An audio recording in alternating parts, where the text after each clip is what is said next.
Football বিশ্বে কত মহাতারকাই তো আসেন, কিন্তু কয়জন পারেন পায়ের জাদুতে বিশ্ব জয় করে কোটি ভক্তের হৃদয়ের রাজপুত্র হতে।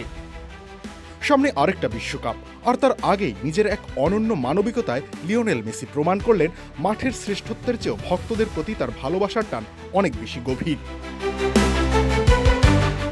বিশ্বকাপের উন্মাদনার মাঝে আর্জেন্টিনার বেরাজাতেগুই শহরের দুই তরুণ ফেদেরিকো আর লিওনেল তাদের প্রিয় মহানায়কের সম্মানে এঁকেছিলেন এক বিশাল দেয়াল চিত্র। 1000-এরও বেশি মানুষের ভালোবাসা আর অংশগ্রহণ তৈরি অনন্য শিল্পকর্মটি সোশ্যাল মিডিয়ায় ভাইরাল হতে সময় নেয়নি একেবারেই। আর তখনই নজর কাড়ে ফুটবলের জাদুকর লিওনেল মেসি। কুল অ্যান্টিপারস্পিরেন্ট ডিওডোরেন্ট স্টিক, যা আপনাকে দেবে 24 ঘন্টা পর্যন্ত ঘাম থেকে সুরক্ষা।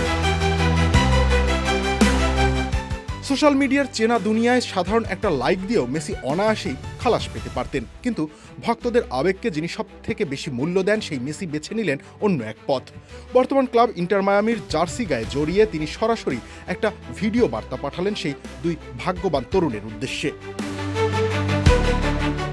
ভিডিওতে মেসি আবেগ আপ্লুত কণ্ঠে বলেন, হাই বয়েজ, তোমাদের এই অসাধারণ কাজের জন্য ধন্যবাদ জানাতেই ভিডিওটি করা।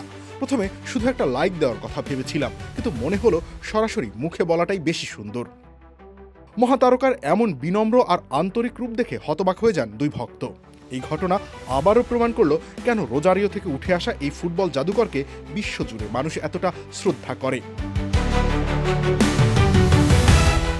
কাতারের সেই সোনালি ট্রফি জয়ের পর মেসির এমন অজস্র ভালোবাসার গল্প আর্জেন্টিনার প্রতিটা দেয়ালে দেয়ালে আজ অমর হয়ে আছে, যা প্রতিবার ফুটবল রোমান্টিকদের মুগ্ধ করে।